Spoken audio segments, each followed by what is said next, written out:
Um, we'll start gearing up towards Florida. We did a little work last week in terms of introducing those guys on Thursday, and today we'll get back to work on these guys. I know our guys will be excited to play in Jacksonville, an incredible stadium and atmosphere.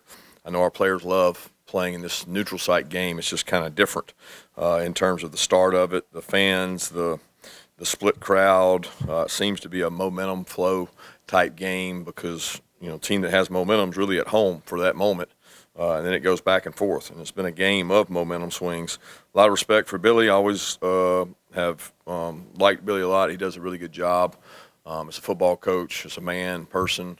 Worked on a staff with him. Admire him and the way he coaches and goes about things. He's very detail oriented. No stone left unturned, and they play that way. And got a lot of respect for the way they play, and I know a lot of guys on their staff. It'll be a physical game. It always is. I know our kids will be looking forward to it, and with that, I'll open it up. Yeah, Coach, I was reading today. I think since 2000, Georgia quarterbacks who are facing Florida for the first time in their career are 1-9. I'm just curious, what about this matchup makes it really, really difficult for guys going for it the first time? Couldn't tell you that. Don't know. Didn't know the stat. I think it's all about working and executing within your offense, which is what we'll ask Carson to do, is to play within the offense. And he's a quarterback with a lot of experience under his belt, and I know he'll be excited to play in Jacksonville.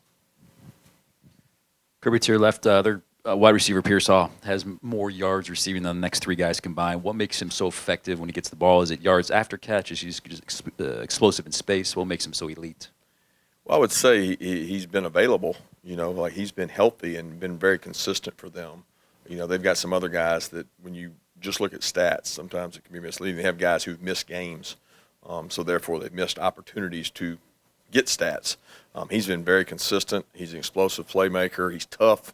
He does a lot of things. They move him around a lot. He's not just a sit there and play guy. He's worked the slot. He's done double moves. He's been a vertical guy. Makes a lot of plays. But they have other weapons. Some of those guys have been injured. They lost a kid for a year. They lost Grimes there. Lost a couple guys for a couple games. So it's been a myriad of injuries that have led to the stats being that way. Kirby, after Florida beat South Carolina, Billy talked about that it was evident to him that Florida team is growing up. Is that evident to you in what you've seen just getting ready for this game, how they have improved as a team over the course of this year? Yes, they've played their best football probably the last two weeks or so. And you look at the statistics on their quarterback, he's probably, maybe the number one quarterback in the country for 2 games. In terms of the way he's played, you can tell he's got a lot of confidence in their offense and their system. They're able to execute, do a lot of things with him. He handles it well. He makes a lot of good run checks for them. Has done a really nice job of not putting them in harm's way in his decision-making process. So they're playing at a really high level right now and doing a great job with it.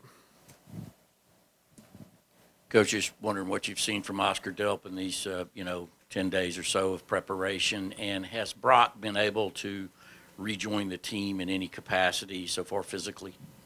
Delp's been fine. We're not asking Delp to do anything different than he's normally done, nor anybody on the team. Brock's been at walkthroughs. He's been out there and with the team, some of it last week, some of it different times. Kirby, are you expecting Roderick Robinson to be available Saturday? I don't know what his recovery is looking like. And is Tate Ratledge dealing with an elbow of some sort? Tate had an elbow coming out of the Vanderbilt game, but he's been fine. He practiced all last week with that elbow, and Rod was able to go a lot of last week as well. Montgomery Van Gorder's been in the program for about 3-4 years. Just what's been his impact and his rise kind of, as a coach and on the field and connection with the players? Montgomery does a great job. He's a coach's son. He's grown up around football his entire life. He's a quarterback. Understands the game.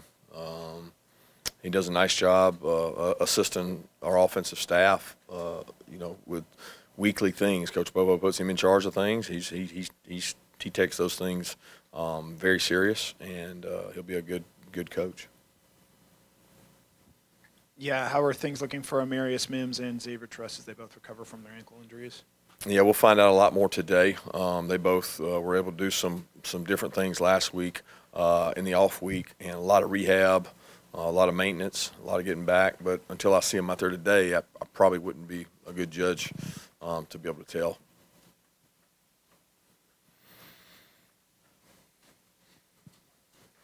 Coach, I think a couple weeks ago I asked you about Florida defensively. You said they were similar but not the same. When you have a defense that does kind of some stuff that you do you ever walk into Coach Bobo's office and be like, hey, look, like this stresses us, or do you ever, I guess have meetings of the minds? Well, we do that every week. I mean, there's some merit to watching what teams do defensively, and we get to see the teams in our league on defense as we watch offenses. So you overlap, some with teams, and you might, bring an idea up here or there, but a lot of times offensively, they look at things through a different lens. They look at they're trying to measure our strengths and their strengths against each other, and our weaknesses and their weaknesses against each other, and try to figure that out. But it doesn't. You can get too caught up in the scheme. I think a lot of times this game boils down to physicality, line of scrimmage, team that can rush the ball, team that tackles well, team that doesn't turn it over, and those don't have to do with schemes. Coach, hard not to notice the stats that Graham Mertz has put up and the kind of the way he's played lately, and you counter that with he's been sacked a lot. I think 19 times on that team. What have you seen from Mertz? Just your comments on his game, and how do you defend this guy? Is it all about pressure? No, it's never all about pressure. I mean, it's about controlling the line of scrimmage and not giving up explosives. Who can not let somebody run the ball and not give up explosives? That's what you're looking for, and that's what football's become, a game of explosives, and teams are trying to find them. They throw the ball vertically down the field. Billy always has. I mean, a team that runs the ball well, that's what they should do. They've got a stable of backs that are really good, as good of backs as we've faced. Gene Wilson is an elite player. He's the guy that's missed a couple games and is a weapon in that he breaks lots of tackles. They are creative in their ways of getting him the football, and I think Mertz knows that. He does a great job within Billy's system of knowing when to take the shot, when to take the check down, when to put him in the right play. If you're just in the right play more often, you tend to have more success, and he's done a really good job of that for them. Coach, obviously a rivalry game. What do you kind of tell these young guys as they go into their first experience in this game between you guys and Florida? Yeah, welcome to the SEC. I mean, every game's going to be a rivalry game when you get in the SEC. They're all tough games. This one's unique because of where it's played, and it'll be a new experience for some of our guys. But I think that's you forget about that after the whistle blows and you kick it off. You get out there and go play. Kirby, another quick question on Brock. I mean, it's his work ethic's kind of legendary around here. Everybody always mentions it. I just wanted to, how's he attacked his rehab thus far, his recovery from it, and is he able to bear any weight yet off of that injury? I'm not going to focus on that right now. I think that's all speculation, and I'm not getting into the speculation part of it. I mean, most important thing right now is our guys and getting prepared for Florida. Yeah, you were talking about the line of scrimmage. With your offensive line, just how would you kind of sum up the state of that group coming out of the bye week and after some of the self-scouting they were able to do last week? I think it's important that we get more depth. We're an injury away from being down this guy, that guy. We're also trying to get guys back. So it's like you're always a balance of who you are. We tried really hard last week to work on fundamentals. I mean, at the end of the day, you're not going to trick people in our league. They've seen every play. It's not like a new play is going to win you the game. What's going to win you the game is, can you block better than the other team? Can you execute? Can you protect the ball? Can you convert third downs? Can you play well in the red area? Those are the things we tried to work on. And this offensive line group, I'm very proud and pleased of the work ethic, the leadership, the practices we have. I mean, we have an interesting group. We have a group that has played a lot of games, and we have a group that has not played a lot of games. So you have experience there, and you're trying to balance out how you get the older group better without injury, and how you get the younger group more reps at the same time. Kirby, doing something on fourth downs. Coaches are getting taking more risky decisions these days. Probably analytics, probably just a need to score more points. How much of it is that, and how much has all that kind of changed your own thinking on those fourth down calls? I think it depends on the flow of the game. I think it depends on your defense and your kicking game. If you're not giving up a lot to take a smaller risk, then you're gaining a chance, to score points. And at the end of the day, the ultimate goal is to score more points than the other team. I would probably say historically, teams have been probably overly conservative. Coaches have been overly conservative, and they're probably erring towards overly aggressive. I don't know. It's hard to say what's right or wrong. It only comes out right if it works, and it only comes out wrong if it doesn't. But I don't look at it that way. I just look at it as, can you out execute the other team, and can you stop the other team, and what do you think the point totals are going to be? Two questions. How did Kendall Milton look last week? I know you were a little precautionary about his MCL. And then a couple weeks ago, you said that you watched every third and short and fourth and short around the SEC and kind of saw what all the teams are doing. What are your takeaways from that? How often are they converting those? You have a pretty good third down conversion yourself. What are your takeaways from that? Well, when I've referenced looking at that, I'm talking about 3rd and 1 and 2 and 4th and 1 and 2, which are, we're not in those all the time. There's just, those come up periodically within games. I think they're important to determine the outcome of games, is your ability to get a yard when you got to have a yard. And it's never been harder in all of college football to gain a yard when you have to gain a yard, because defenses play you differently now than they have in the past. There's no concession of a yard in our league. So I just like watching it to see what's out there, what people are doing, and how they're doing it. Kendall was good last week. He pushed through and did a good job, and we'll see where he's at today. Kirby, this team obviously has won a bunch of games in a row. I'm curious what you do to kind of alleviate the stress level they might feel, heading into big games, knowing that they're part of a program that's had a lot of success. Don't think about it a lot. I mean, I don't. It doesn't. What consumes me is how we're going to gain a yard, what we're going to do in this situation, what we're going to do at practice. I can't speak for every kid on the team, but the focus is not on the wins and losses of the games. Like I've said all the time, that's going to come to an end. I've been part of a lot of streaks. That's going to come to an end at some point, and when it does, we'll worry about the next game. But I don't think you can be consumed with that thought process or think that way. You got to think towards what you can do to help your team win. Coach, what's been the biggest point of emphasis that you've been preaching to your guys this week at practice during the bye week, especially with this upcoming game against Florida? Yeah, it was focus. It's about us. That's all it was about last week. It's not about Florida or anybody we play. It's about us. And this week it'll be about us again, and just be about us getting ready for Florida. So last week was, a work week, a chance for us to get better, and in some ways, refueling to restart. And refueling looks different ways sometimes. It's not all rest and recovery. It's where can you get better, and where can you create an advantage for yourself. Yeah, with Oscar Delp and him getting a chance to sort of see Brock and how competitive he is and how hard he works in practice, how much do you think being in proximity to Brock has helped him in his development, regardless of even these last 10 days or so, but just over the course of his college career to this point? Yeah, I think being around Darnell and Brock last year was a great learning tool for him, because from the side of being a Y and a physical blocker, he got to see Darnell and be around Darnell, and he got to see Brock do the things he's done. So his growth has been good. I don't know that if he didn't have those two, he would be where he is, because those two demanded that he do things right in order to get on the field. He had to earn the right to play, and he's earned that by how he's practiced and how he's played. But there was to us, there was open competition at that other cornerback spot before the season started. Then Dalen Everett's been there. How would you assess his play through half the season? He's been good. He's done good things. I mean, I think he's starting to play with a little more confidence. He's gotten to go out there and make some plays with his back to the ball. Had a couple big stops in games. He's a good physical tackler. He's not afraid of contact. Continues to work to get better, and Julian as well. Julian's played a considerable amount of minutes.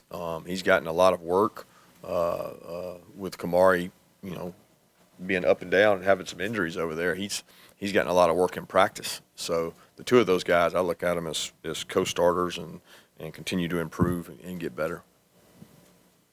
Kirby, over your last 7+ years here, has your philosophy of where this game is played change? And would you be open to maybe a home, and then a Jacksonville and Mercedes-Benz kind of a rotation?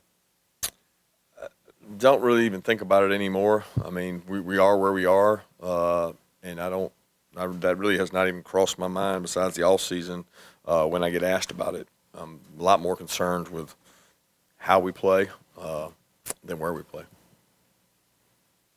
Kirby, I think Carson got a UGA offer when maybe James Cooley came on as coordinator. Do you remember what, as a staff, you all looked at that time in terms of why you wanted him to become part of this program?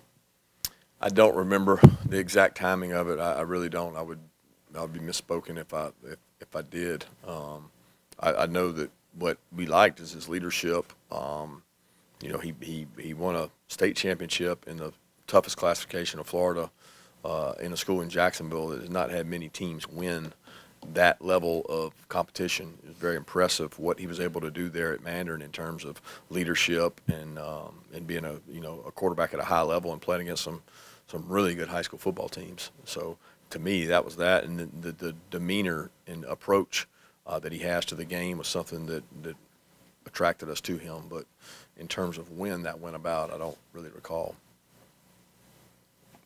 Yeah, Kirby, you mentioned Carson being from Jacksonville. Obviously, he's pretty notoriously flatline. Have you noticed any difference in him going back home this weekend? Nothing. I mean, nothing from last week. I thought he was good last week, and he continues to work on the things that are going to give us a chance to win. You know, him being accurate, him making good decisions, him putting us in right plays. He's a bright kid. He sees a lot of defense in the offseason and walkthroughs here. So when you see a lot of defense, you've been exposed to a lot of things, and I think that gives him confidence. And he knows it's not all on him. He's got people around him to help him.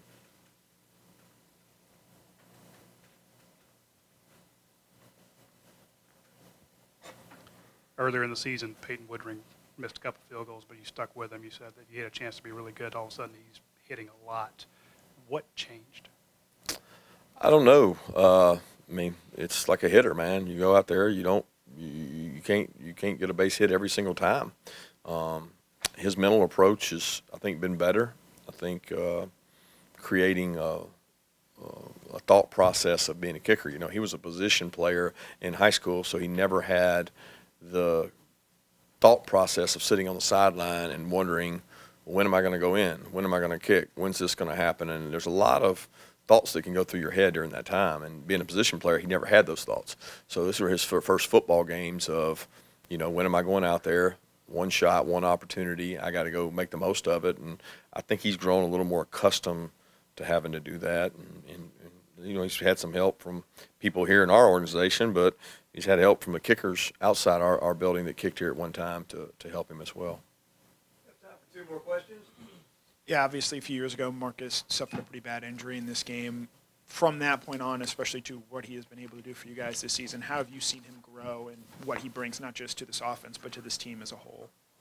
Well, the biggest thing he's grown in is a leadership standpoint. When that happened, you know, he was a young kid coming on strong in a receiving core that was very thin, and he helped us tremendously. You know, as a freshman, very confident and good playmaker. And fast forward to now, he's an emotional leader, a toughness leader, believes in doing things the right way, and sells the culture and value of the organization really well. Thanks. Thank you.